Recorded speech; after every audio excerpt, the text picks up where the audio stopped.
we could for everybody to work sometime. I'm not in the middle of it. There's plenty of time. Let's go ahead and and I get can started. It's one of those 3 to 5 things. We're few in numbers right now, but we will, I'm sure others will be dropping in.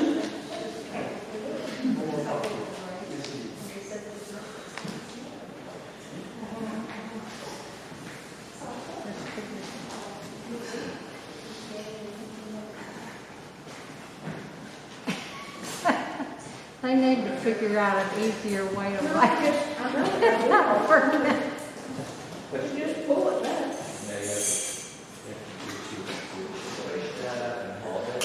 Oh, push it up.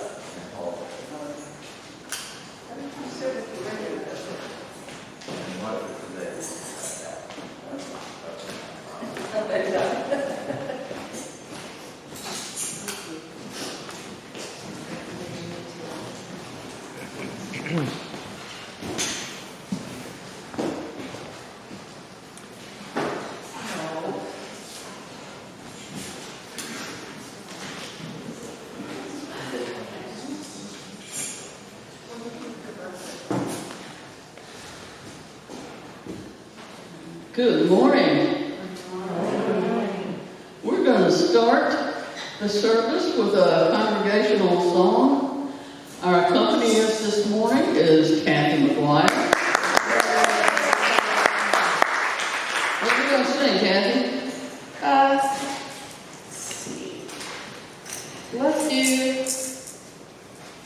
number 86, Love is a Circle. And I don't think I'm too close to anybody. Is it all right if I take my mask off? Oh, definitely. You need to take your mask off. You and I are special. We get to take our mask off.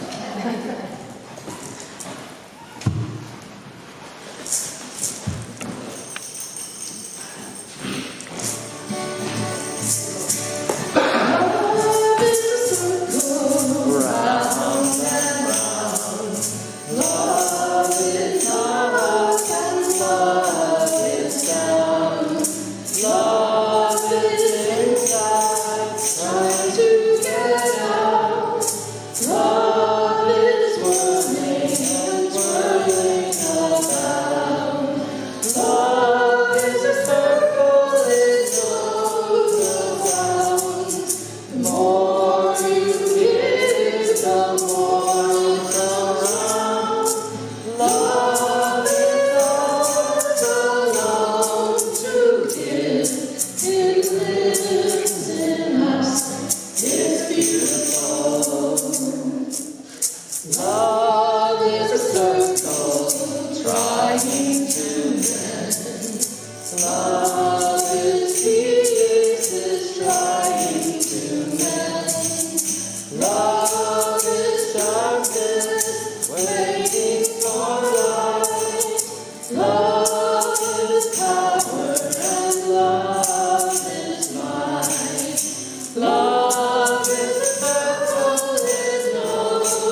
Welcome this morning to the first Existentialist congregation of Atlanta.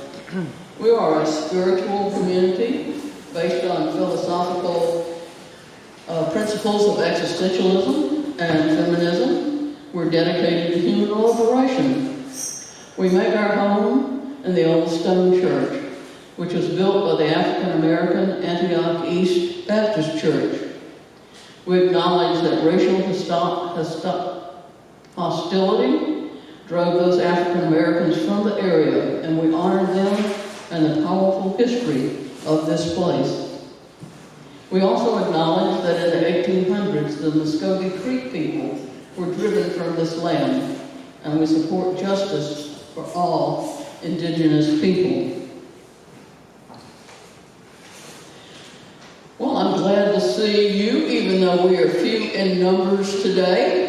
I imagine everybody's pretty exhausted, so from yesterday, I hope that we'll have some stragglers coming in here later, because I'm very excited that about our speaker today, Dr. Jon Herman, someone that I'm proud to call a friend, and but don't hold me to that.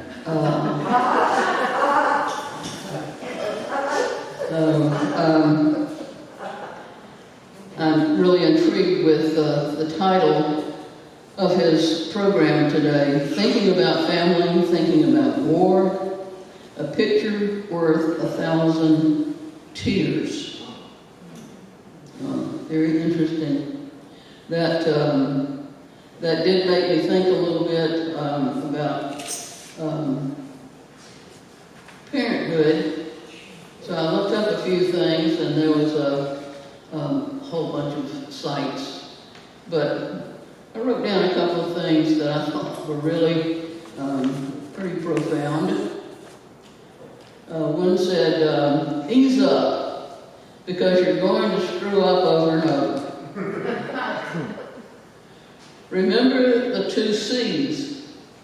After love, the greatest gift you can give your child is confidence. And the next is curiosity. I think we saw yesterday when we heard Robert's mother talk, and we heard people talk about Robert, that he certainly grew up with both of those, confidence and curiosity, and he became the wonderful man that we know. Don't always be the bedtime storyteller. Sometimes be the story listener. I think that's a great one. Do we have any newcomers with us today that would like to stand and introduce yourselves and let us know how you came to be here today? Doesn't look like it. We're all old-timers. We're not old. We're just been here a while. I know that we have some birthdays and possibly anniversaries. Will our birthday people please come forward and let us sing happy birthday? Come on. We don't want to drag you up here, please.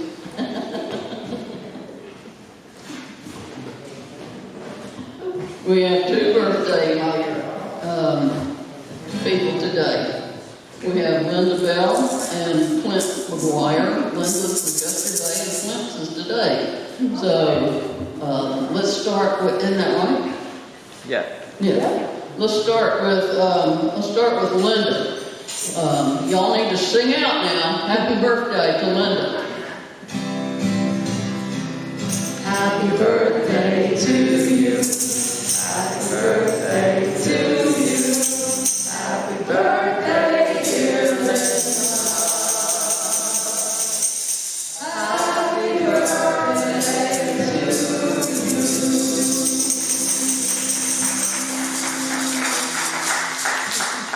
And Clint. Happy birthday to you. Happy birthday to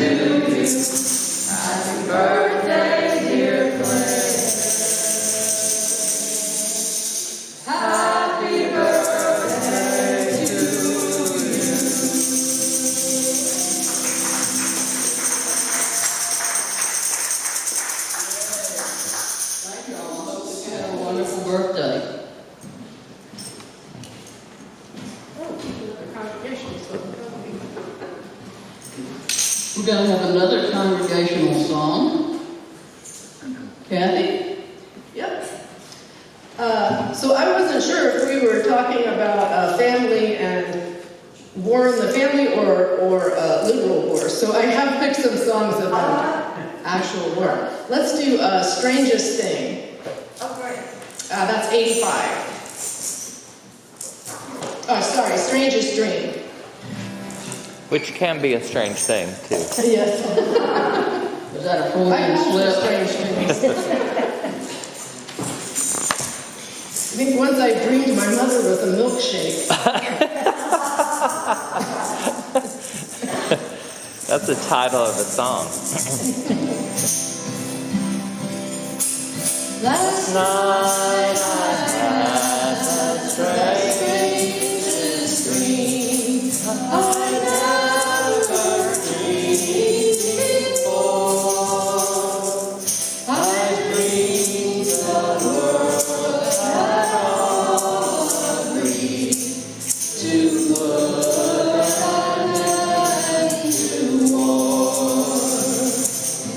I dreamed I saw a mighty room, and the room was full with men. And they were sighing, said they'd never fight again. And when the paper was all signed, and the millions copies made, they all joined hands and bowed their heads, and grateful prayers were prayed. And the people in the street below were dancing round and round. What doors and guns and uniforms were scattered all around. Last night I had the strangest dream. I never dreamed before. I dreamed the world had all agreed to put an end to war.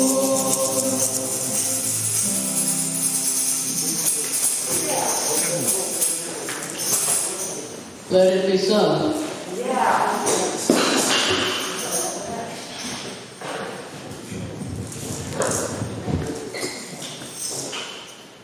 If anyone has a community announcement, if you could please write it down and bring it up to me, and we'll share those at the end of the service.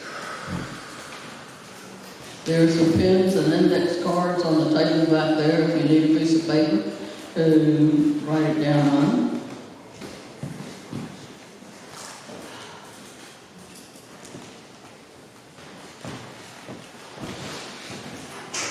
I wanted to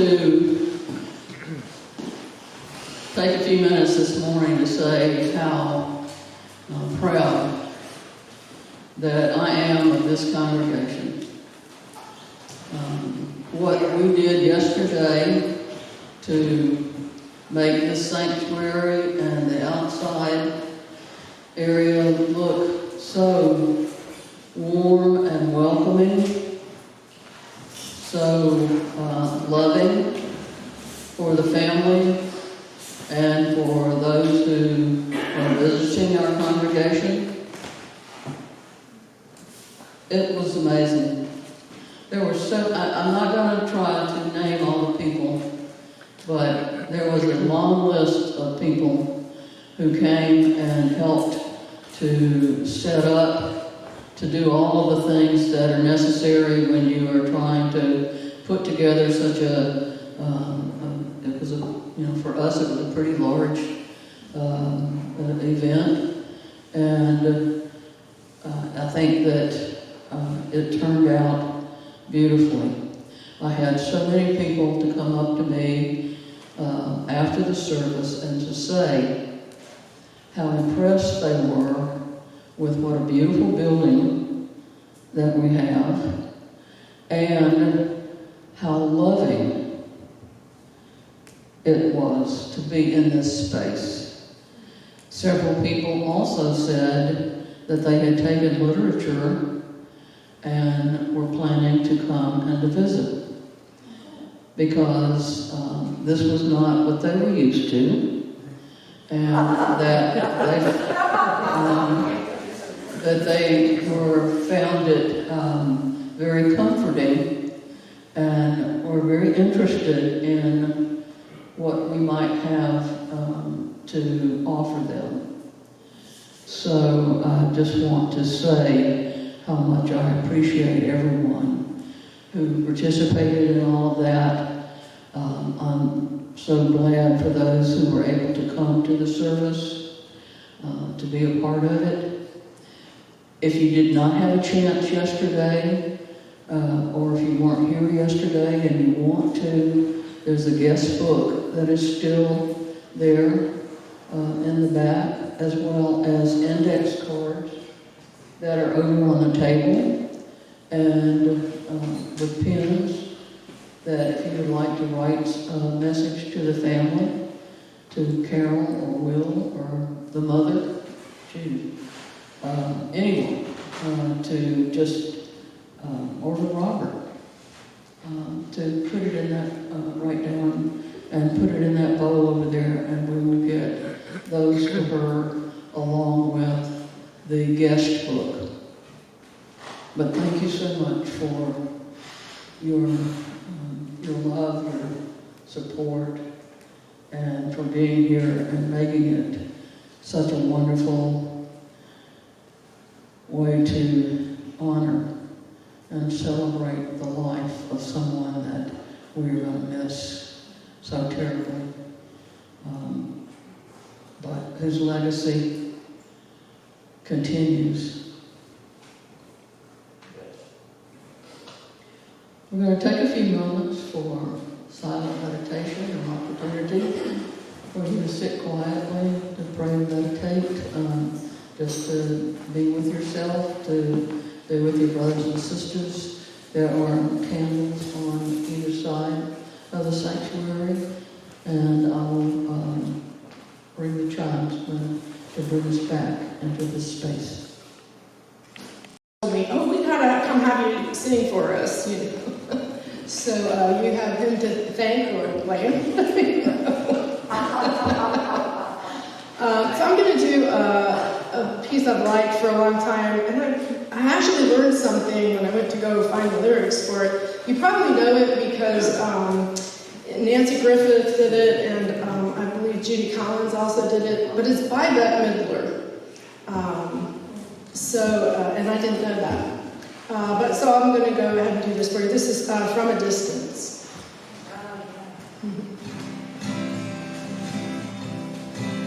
From a distance, the world looks blue and green, and the snow-capped mountains white. From a distance, the ocean meets the stream, and the eagle takes to fly. From a distance, the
That was beautiful.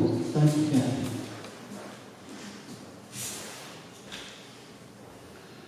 So, our speaker today is Dr. Jon Herman.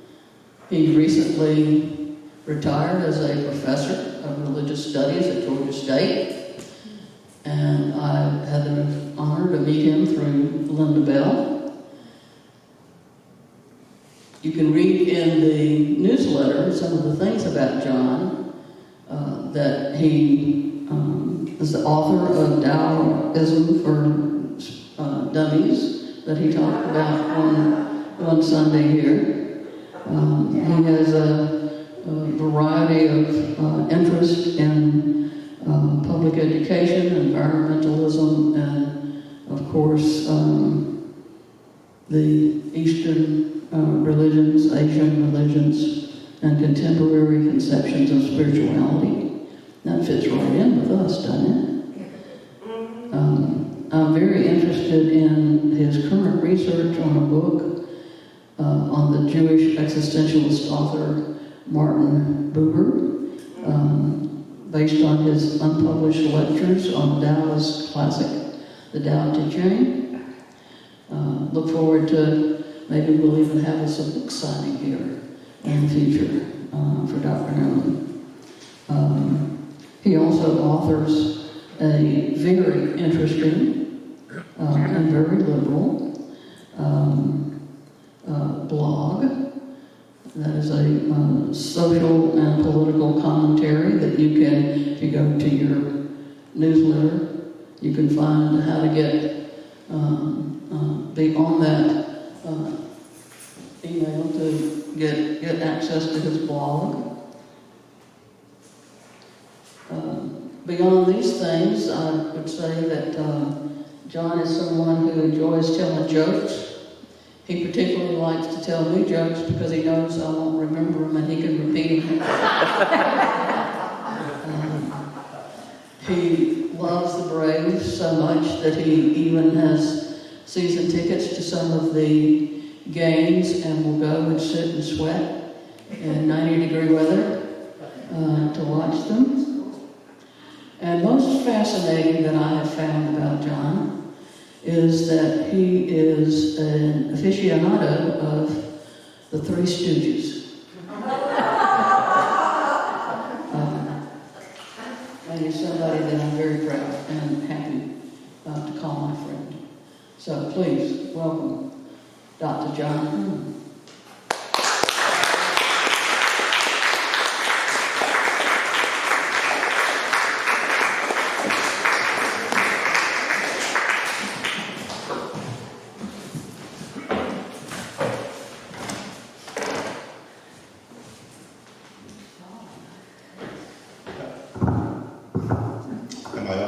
Yes.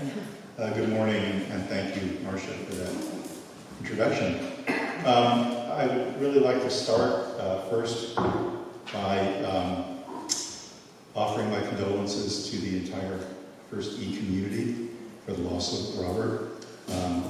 I did not have the opportunity to know him well, and I wish I did.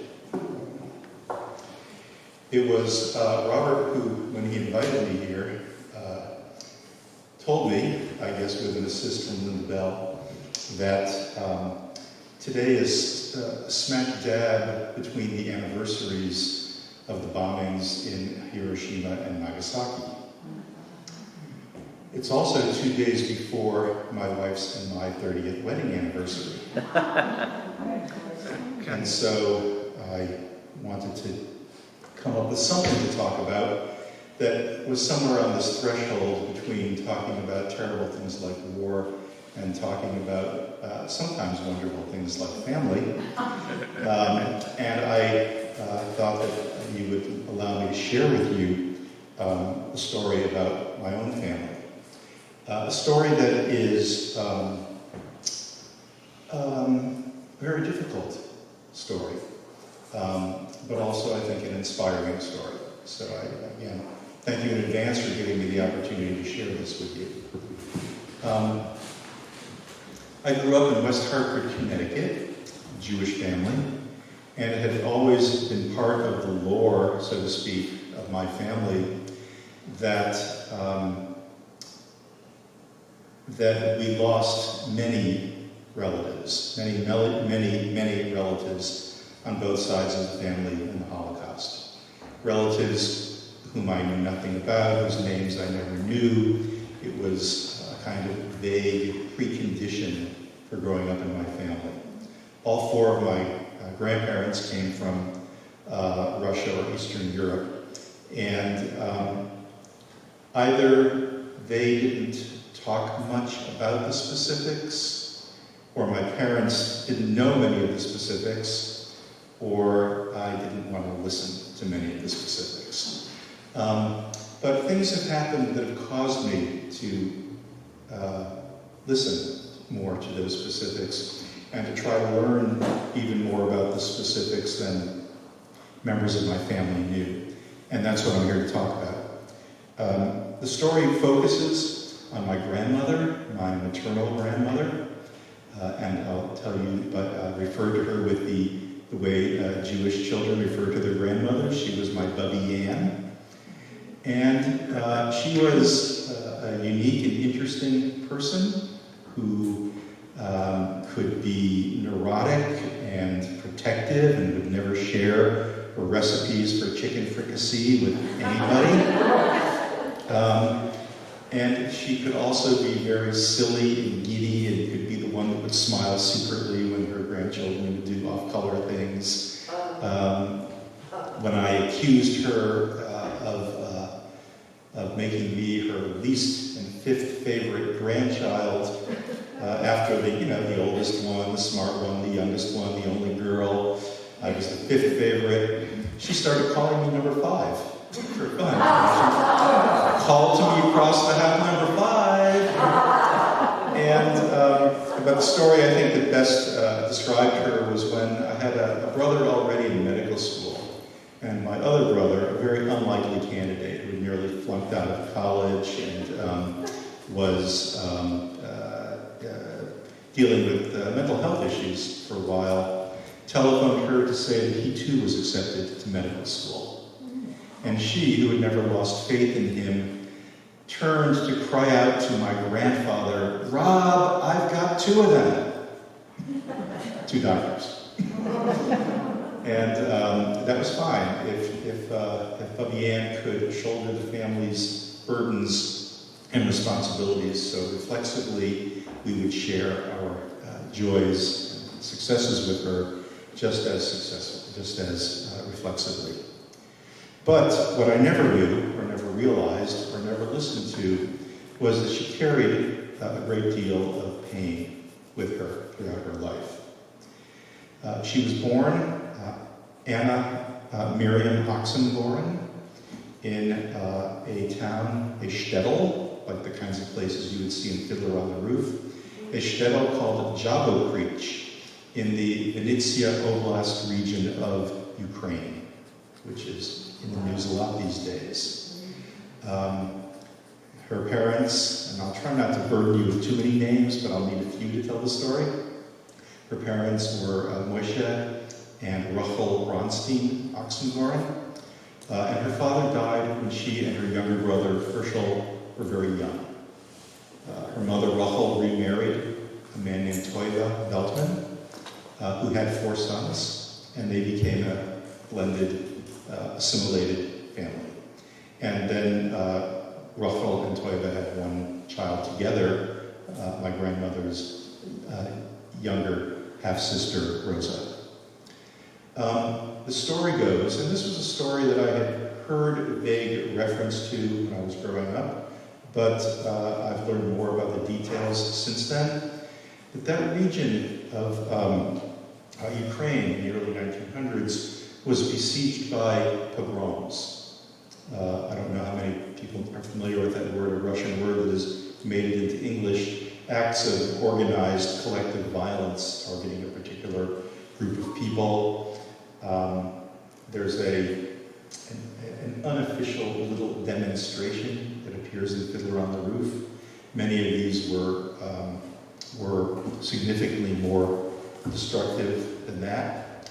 I have just looking at some of the records in 1917, on the day of the Russian Orthodox celebration of the presentation of the Virgin, a group of young Ukrainian peasants with iron rods stormed the village and viciously beat all the Jews they could lay their hands on.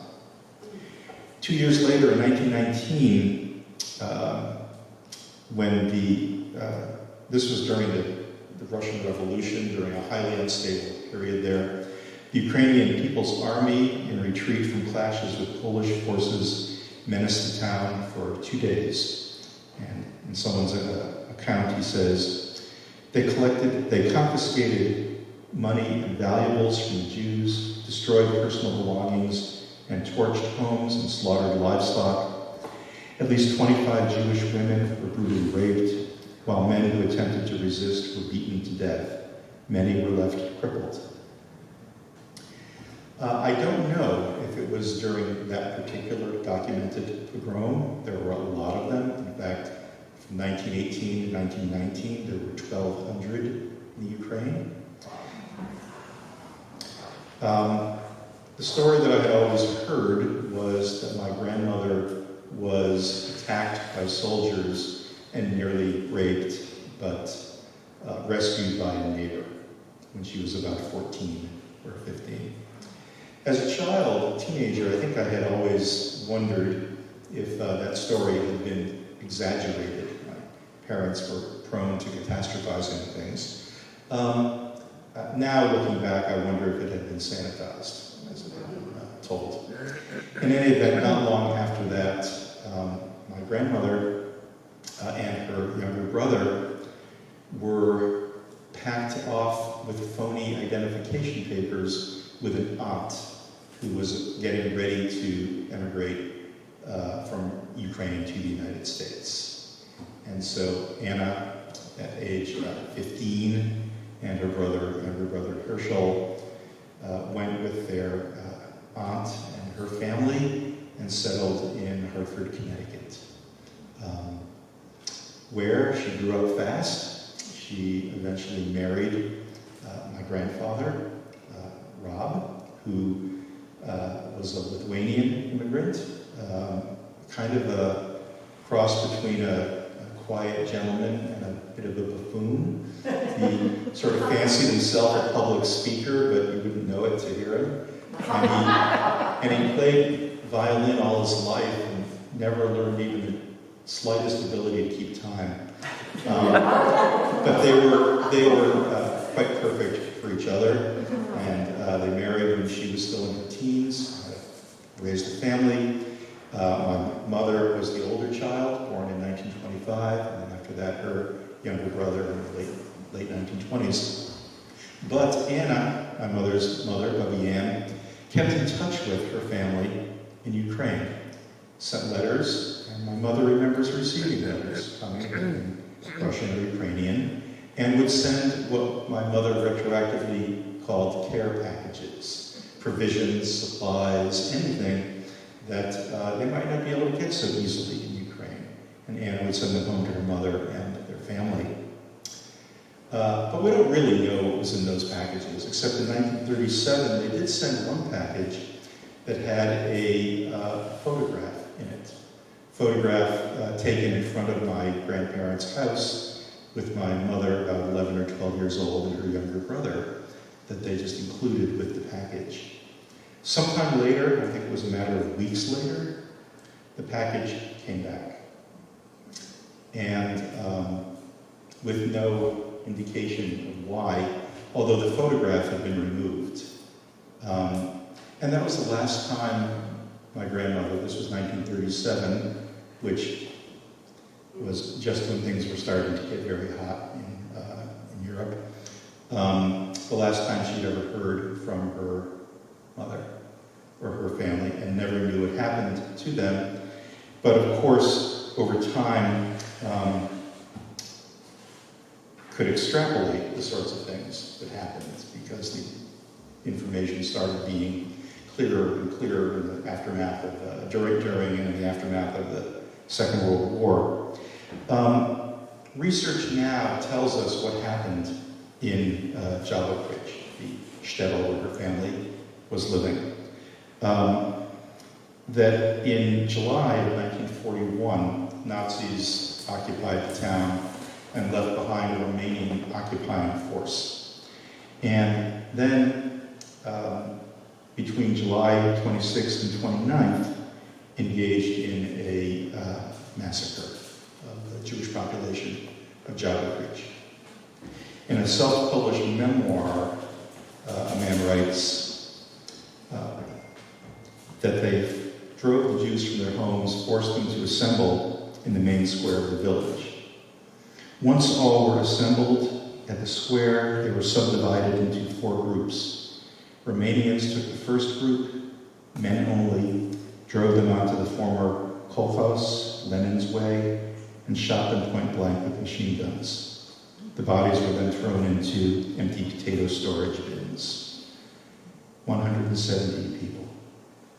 The remaining groups were distributed between 3 basements. The first, the biggest, was under the house of David Gershkovich. The second was under the house of Kuna Rabinovich, and the third was under the village shop next to the house of Hanna Meisler. Romanian soldiers closely surrounded each group, and under the rifles with cold, shining bayonets, the people started on their last road to be shot in the basement.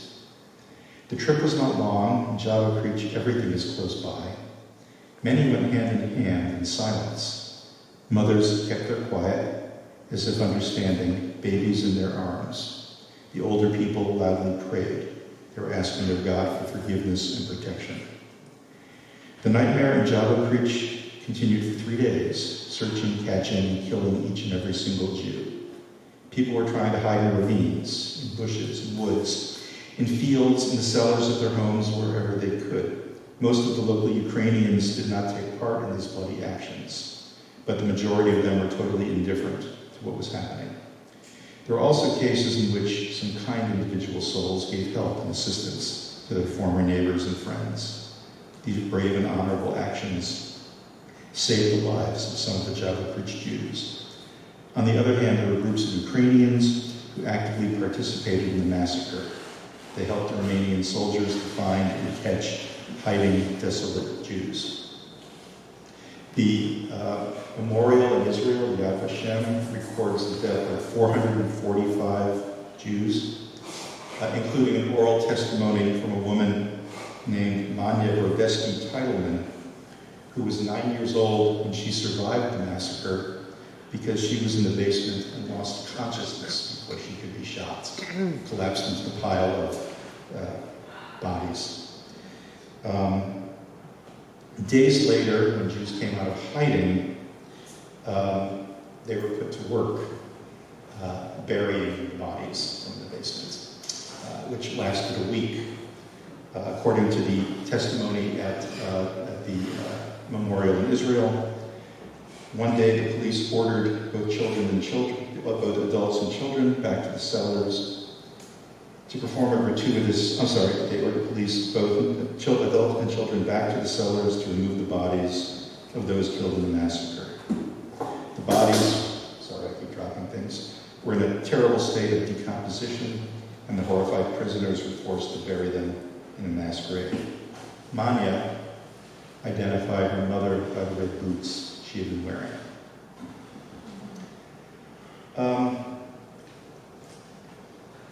And this kind of went on, multiplied by lot in the part of Ukraine called Vinnytsia. In Voronovitsa, more than 800 Jews were shot to death. In Ilitsia, 1500s. In Pogrevichka, 1700. In the city of Vinnytsia, more than 15,000. It just kind of grinds on and on. Life continued in the U.S. My mother got married. My mother had children. And in 1950, when she was pregnant with my oldest brother, she wanted to name him after Babi Ann's mother, Rachel, that name. But Babi Ann would not allow it. In Jewish tradition, you only name people after beloved relatives who are deceased. she would not admit that her mother was probably gone. She might still be alive. And so he was not named after her. He was named after relatives that to this day I don't really know which ones. My other brother was born in 1951, the same thing. My mother wanted to name him after Rachel. My grandmother wouldn't allow it. In 1957, when my mother was pregnant with me, my grandmother came to my mother and said, all right, it's been long enough already, she's got to be gone. And so my Hebrew name, which is different from my English name, my Hebrew name is Raphael, and the R, the first initial, which is how it's normally done in Jewish circles, is commemorating my great-grandmother, Rachel. And, well, again, my grandmother never found out what happened. She died in the late 1970s. My grandfather had suffered a stroke. She fell ill with cancer while he was recovering. And while hospitalized toward the very end in her delirium, she began rambling in Russian and cried out for her mother. In 30 years after that, when my mother was 81 years old, she received a phone call from a woman about my age named Rita Veltman. Rita and her father, Nahum, probably the Hebrew name Nachum, had immigrated to the U.S. 15, 16 years earlier. And he had spent that time trying to find part of his family. And he had only one clue, the photograph that was in that box in 1937. It said Anna Rivkin with husband and children. In this stranger than fiction coincidence that I see I'm going over my allotted time, so I'll cut some corners, the family survived. It was, they were still in what became a ghetto region after the massacre. Rochel's second husband, Toiva, died after a beating from the Romanian Polizei.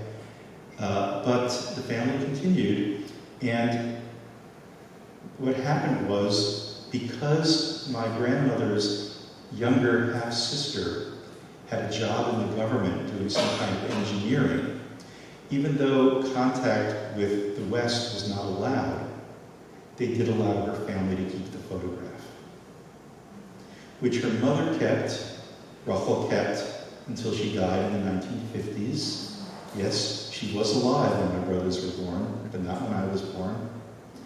And when this man, Nahum, about to immigrate during the early days of Perestroika, that's when his aunt came to him with this picture, with this story, and said, find our family.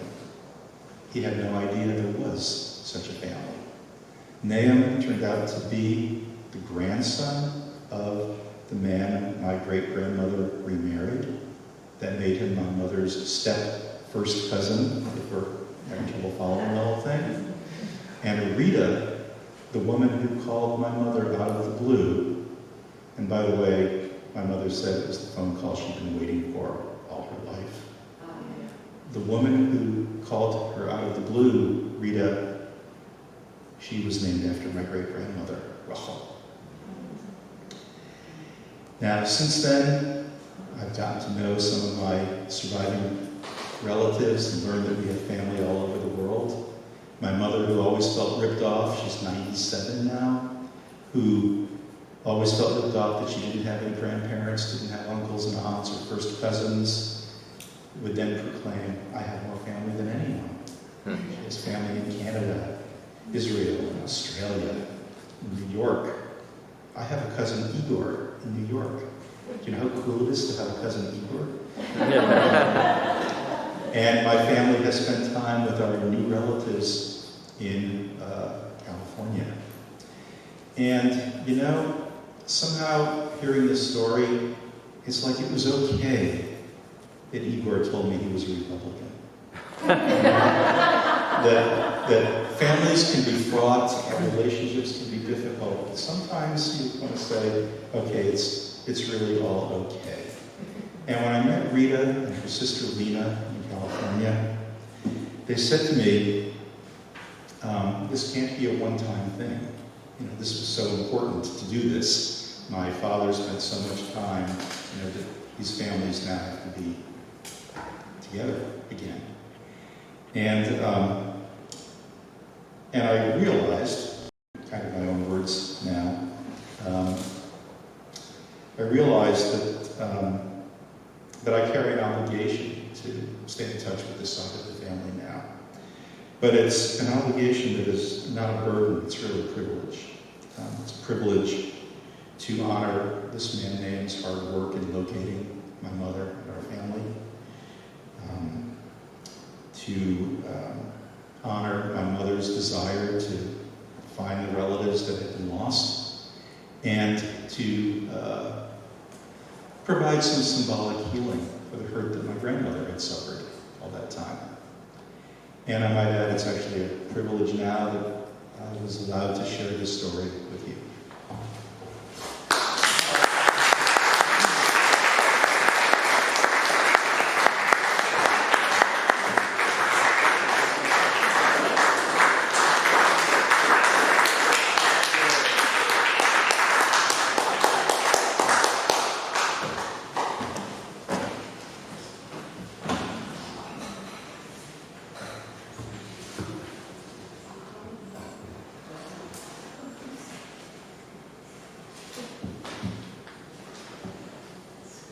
Thank you, John. I really appreciated hearing about your family and helping us to be reminded about the very personal cost of war.